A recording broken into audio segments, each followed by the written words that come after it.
on a déjà parlé de suites. Maintenant, on va s'intéresser au comportement de ces suites.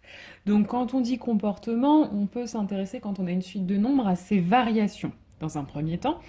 Donc, sens de variation d'une suite. Donc, une suite UN est dite strictement croissante lorsque, pour tout entier naturel n, UN est strictement inférieur à UN plus 1. Et respectivement, on dira qu'elle est croissante si UN est inférieur ou égal à UN plus 1, c'est-à-dire si ces termes sont de plus en plus grands. Un terme est plus petit que le suivant, et ainsi de suite. On dira que la suite UN est strictement décroissante lorsque pour tout entier naturel n, UN est strictement plus grand que UN plus 1. Et respectivement, on dira qu'elle est décroissante si UN est supérieur ou égal à UN plus 1. Donc un terme est plus grand que le suivant, donc de plus en plus petit.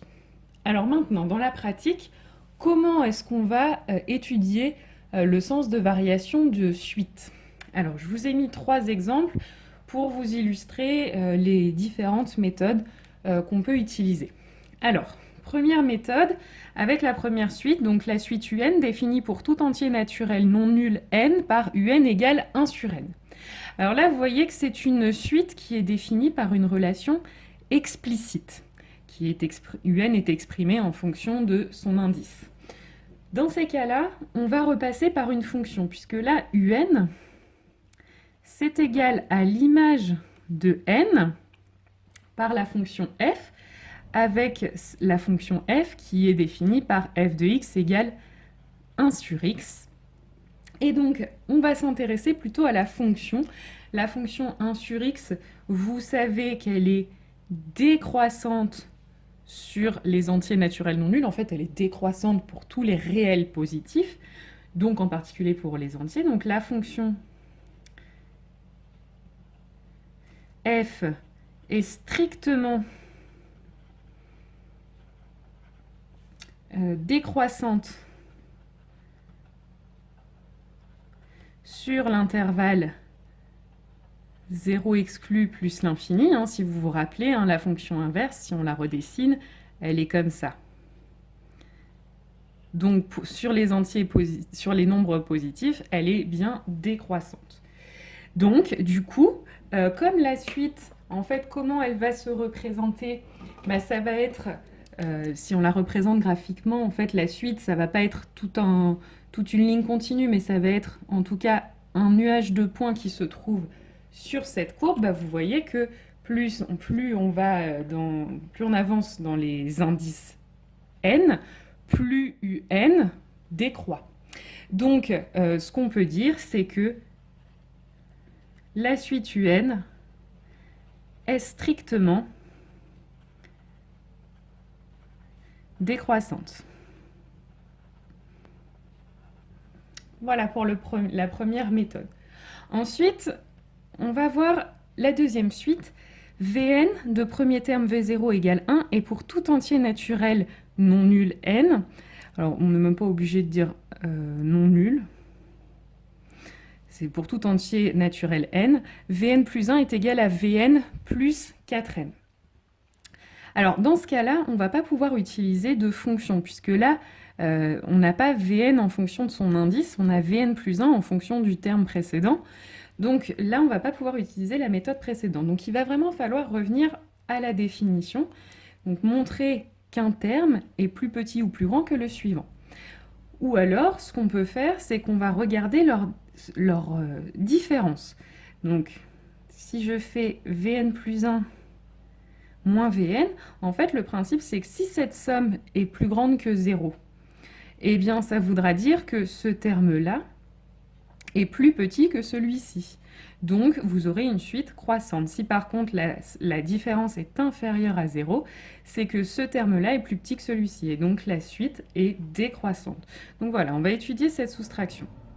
Alors, Vn plus 1, on nous dit, c'est Vn plus 4n. Donc, je remplace Vn plus 1 par Vn plus 4n. Et dans cette méthode, Vn, je vais le garder tel qu'il est. Donc je ne remplace pas Vn, je le garde.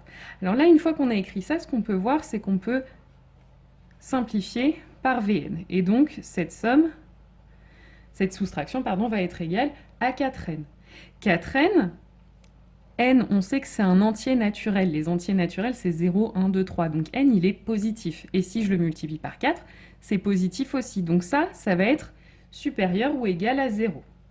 Donc, ce qu'on peut dire, c'est que Vn plus 1 moins Vn est plus grand que 0. Et donc, ça revient à dire, c'est la même chose que de dire, je passe Vn de l'autre côté, c'est la même chose que de dire que Vn plus 1 est plus grand que Vn. Et donc, notre suite a des termes qui sont de plus en plus grands. Donc, notre suite Vn est croissante. Et cette fois-ci, je peux juste dire croissante puisque j'ai montré que c'est supérieur ou égal à 0. Donc, est croissante. Maintenant, dernier exemple, Wn défini pour tout entier naturel n par Wn égale 1/2 à la puissance n. Alors ici, j'ai une suite qui est définie de manière explicite.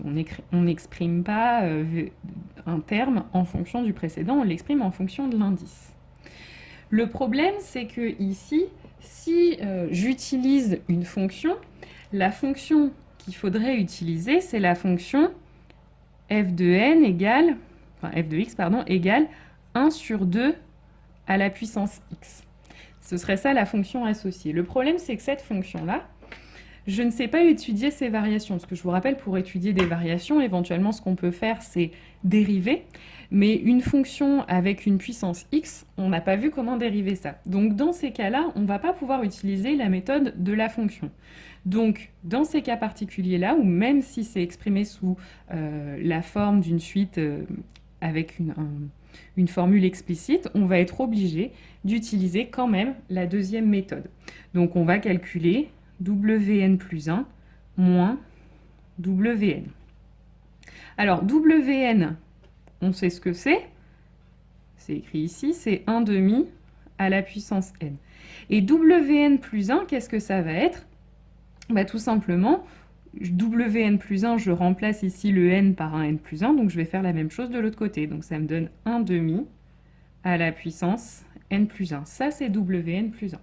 Et remarquez, donc là, cette fois-ci, j'ai bien remplacé Wn par son expression, contrairement à ce que j'avais fait ici, parce que là, j'ai pas une forme qui dépend du terme précédent, donc garder Wn, ça n'a pas d'intérêt, contrairement ici, je ne vais pas pouvoir simplifier en gardant Wn. Donc là, vraiment, je remplace les deux termes. Voilà, donc maintenant, il va falloir étudier le signe de ça, hein, savoir si c'est plus grand ou plus petit que 0. Alors pour ça, ce qu'il va falloir faire ici, c'est exprimer un petit peu 1/2 à la puissance n plus 1, dire un petit peu ce que c'est. Alors qu'est-ce que c'est que ce 1/2 à la puissance n plus 1?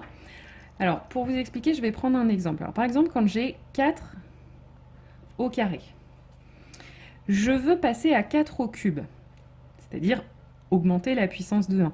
Bah, qu'est-ce que c'est 4 au cube? C'est 4 au carré que je remultiplie par 4. Et bien là, ça va être la même chose. 1/2 à la puissance n, si je le multiplie par 1/2, j'obtiens 1/2 à la puissance n plus 1. Donc voilà, c'est ce 1/2 à la puissance n plus 1, je vais le remplacer par 1/2 à la puissance n fois 1/2. Et donc moins 1/2 à la puissance n. Alors quel est l'intérêt d'avoir fait ça? C'est que maintenant, on a fait apparaître un facteur commun. 1/2 à la puissance n. Et pourquoi c'est intéressant? Parce que je vous rappelle que dans les études de signes, on l'a déjà vu au moment de dériver, c'est plus facile de connaître le signe d'une forme factorisée, parce qu'on peut décomposer l'étude de signes, que de connaître le signe d'une expression développée. Donc là, je factorise donc par 1/2 à la puissance n. Donc dans ce premier morceau, il va seulement me rester 1/2.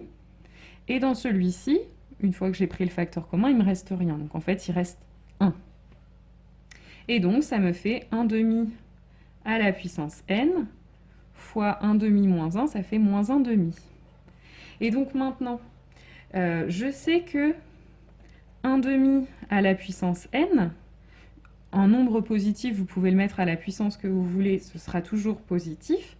Et par contre, moins 1/2, c'est négatif. Donc un nombre positif multiplié par un nombre négatif, ça donne un nombre négatif. Donc 1/2 puissance n fois moins 1/2, c'est négatif.